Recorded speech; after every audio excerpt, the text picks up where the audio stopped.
I'm not giving you a single penny, Marcus said with a smug smile. No legal marriage means no shared assets. You should have thought about that before.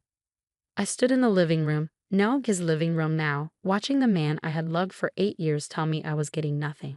This was the same man who once promised that love was enough, that we didn't need a marriage certificate. My name is Alexandra. I'm 34, and my relationship was falling apart in the worst way possible. The truth hit me, Marcus had planned this from the start. He always said keeping our marriage unofficial would protect our love. But really, it was to protect him from ever having to share anything. You can't just throw me out, I said, keeping my voice steady. We built this life together. Marcus ran a hand through his perfectly styled hair, a move I used to find charming. Now it felt fake, just like him. Built it together. He laughed. I bought this house. I paid for everything. You were just along for the ride. Behind him, Veronica, his 25-year-old mistress, sat in his leather chair, smirking. She played with a strand of her platinum blonde hair, a diamond bracelet on her wrist catching the light. A bracelet I had helped pay for, without realizing it. You know that's not true, I said. My calmness made Marcus pause for just a second. I helped pay for this house. I have proof. Proof? He scoffed, but I saw the tension in his shoulders. Everything is in my name. You have nothing. I thought about the safe upstairs, the one Marcus thought held only his watches and passports. You're right about one thing, I said, turning toward the stairs. I should check what I have. Packing your things? Veronica called after me. Don't forget to leave the key. I ignored her and went upstairs. Behind a painting in our bedroom was the safe. Marcus had always laughed at my choice of artwork, calling it a waste of money. Now, as I moved the painting aside, I smiled. This wasn't just a safe, it was my backup plan. 6 months ago, I had found suspicious messages on Marcus's phone. That's when I had a second, hidden compartment installed. Marcus had no idea it existed. I heard footsteps behind me. Need help with the combination? Marcus asked, leaning against the doorframe. Or are you trying to steal my watches? You should check the safe yourself, I said, stepping aside. Rolling his eyes, Marcus walked over and entered the code, our anniversary date. The safe door swung open. His face changed immediately. Where are my watches? He demanded. Check the back, I said calmly. Marcus ran his hands inside the safe, finding the hidden panel. What is this? A second compartment, I explained. It needs a different code. Want to try? His face turned red. You had no right to do this. Actually, I said, I had every right. Just like I had the right to protect myself when I realized you planned to lead me with nothing. What are you talking about?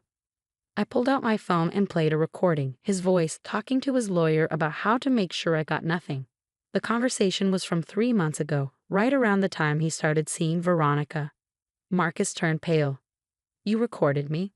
I did a lot more than that, I said. Want to see what's in the second compartment? I think you'll find it interesting.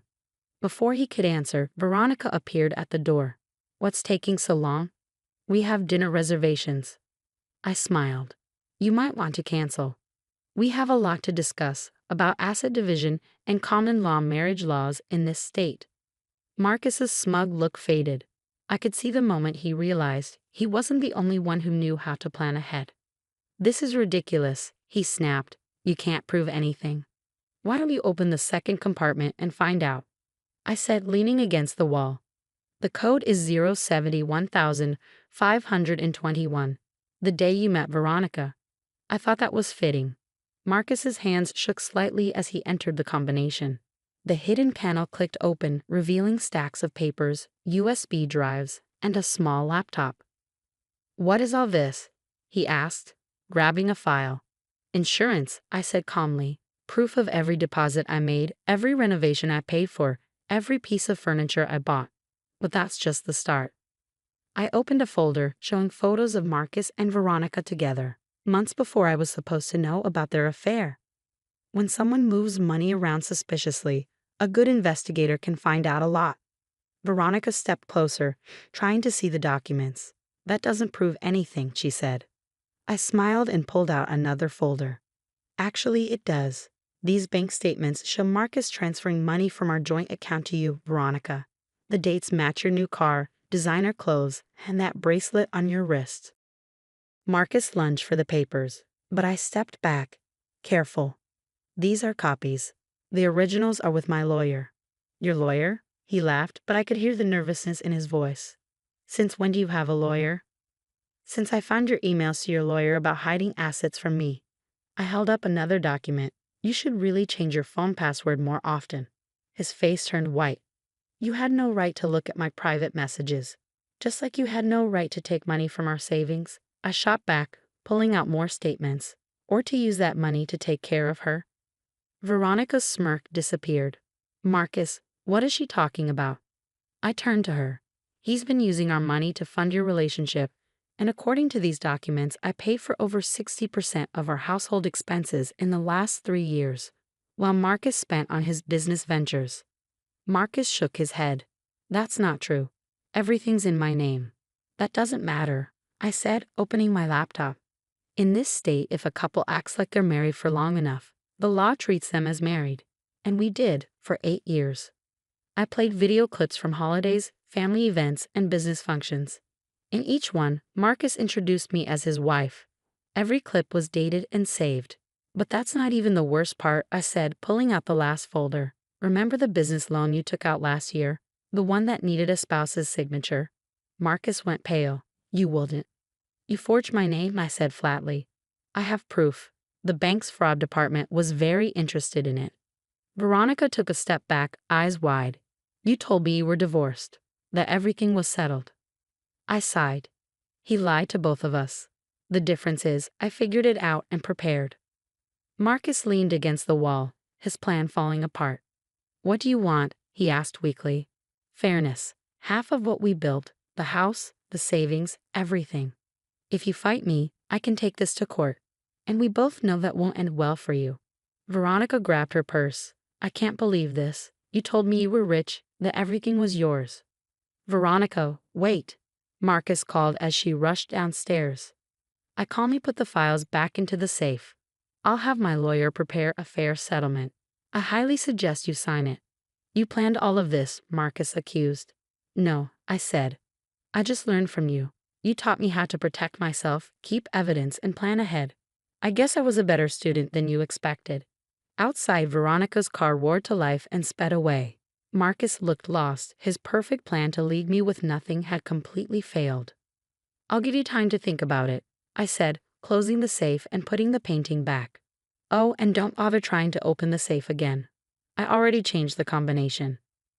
3 months after the confrontation at the safe, I sat in my new apartment overlooking the city park, sipping coffee and reviewing the final settlement papers. Everything had worked out better than I'd expected, though not without some drama along the way. Marcus, predictably, had tried to fight back at first. He'd attempted to empty our remaining accounts the very next day, only to find I'd already frozen them with evidence of his previous unauthorized withdrawals.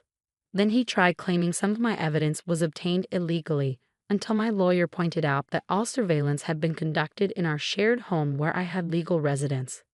The turning point came when Veronica, furious about being deceived, contacted me with more evidence. Apparently, Marcus had written her several checks from his business account, listing them as consulting fees to hide our money from me. She'd kept copies of everything.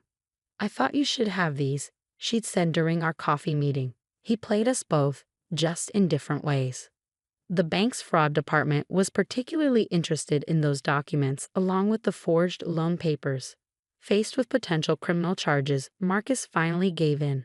My phone buzzed with a text from my lawyer. Settlement approved by the judge.